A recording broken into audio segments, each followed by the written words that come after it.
আমন্ত্রণ জানাচ্ছি দর্পণ টিভি 24 থেকে। শ্বশুরবাড়ি যাওয়া হলো না মৌমিতার, পাবনার বাড়িতে শোকের মাতম। ডাকসু নির্বাচনে ভোট গণনা করতে গিয়ে প্রাণ হারালেন চাটমোহর সরকারি কলেজের সাবেক অধ্যাপক রুমি খন্দকার এবং পাবনা কলেজের সাবেক সহকারী অধ্যাপক লুৎফুন্নাহার পলির একমাত্র সন্তান জান্নাতুল ফেরদৌস মৌমিতা।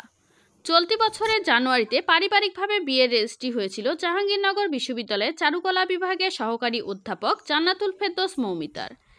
পরিবারের আশা ছিল একমাত্র মেয়েকে জাঁকজমকপূর্ণ আয়োজনের মাধ্যমে শ্বশুরবাড়িতে পাঠানো, কিন্তু তা আর হলো না। মাত্র 30 বছর বয়সেই পরপারে পাড়ি জমালেন তিনি।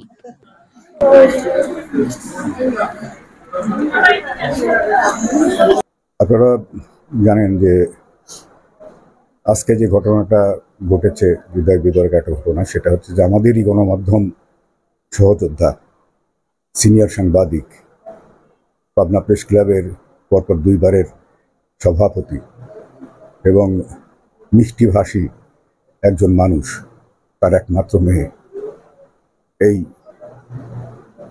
চলে গেছে।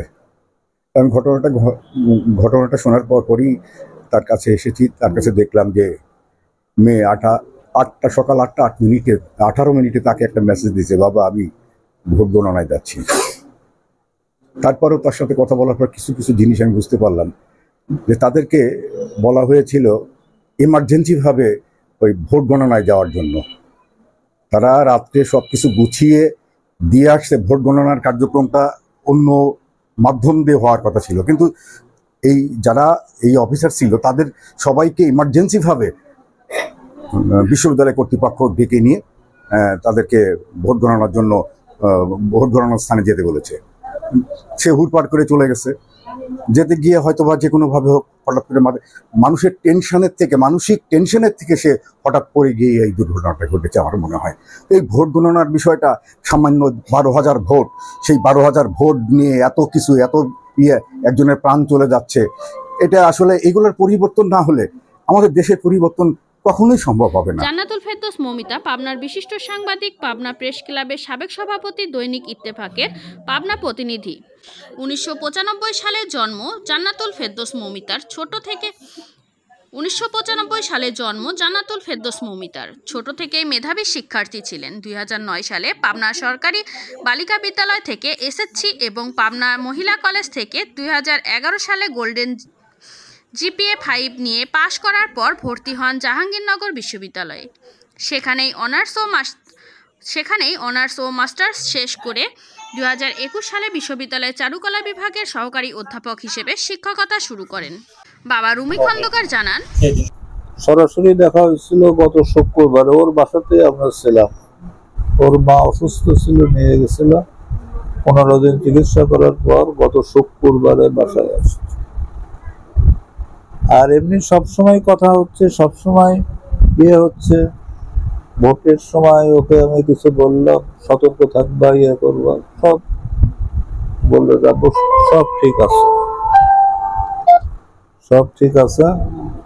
আজকে 8টা 18 মিনিটে আমাকে হোয়াটসঅ্যাপে মেসেজ দিল যে আমি ভোট গুনতে যাচ্ছি। তার আধা ঘন্টা থেকে 40 মিনিটের ভিতরে অঘটনটা ঘটে গেল। এমনি কোনো শারীরিক কোনো সমস্যা তার নেই। এক ছিল একটু ঠান্ডার সমস্যা, মানে ঠান্ডার সময় ঠান্ডা লাগতে হবে, কিন্তু এমনি অন্য কোনো জটিলতা তার ছিল। প্রাণবন্ত, খুব উচ্ছল। জান্নাতুল ফেরদৌস মৌমিতার মরদেহ এখন পাবনার পথে। পাবনা পৌর এলাকায় নিজ মহল্লা কাচারিপাড়া মসজিদে বাদ এশা তার দ্বিতীয় জানাজা অনুষ্ঠিত হবে। পরে পাবনার আরিফপুর কবরস্থানে তার মরদেহ দাফন করা হবে। ওর আমার এই মামার মেয়ে, একমাত্র মেয়ে আর কি। ছোটবেলা থেকেই শান্তশিষ্ট ছিল এবং পড়াশোনায় সে মোটামুটি ছোটবেলার থেকেই ট্যালেন্ট। তো যে আমি ইন্টারমিডিয়েট পাস করার পরে জাহাঙ্গীরনগর চারুকলাতে চান্স পাই। ওখানে পড়াশোনা করা অবস্থায় ভালো রেজাল্ট করে মোর চাকরি হয় এবং তার আচার আচরণ, কথাবার্তা সব দিক দিয়ে ভদ্র ছিল এবং শান্ত স্বভাবের মেয়ে ছিল। কোনো উচ্ছৃঙ্খল, এই কালের মেয়েরা যেমন উচ্ছৃঙ্খল, বাপ্পা বা প্রতিবেশীর সাথে সে জাহাঙ্গীরনগর পড়তো, কোনোদিন তার ভিতরে কোনো অহংকার ছিল না।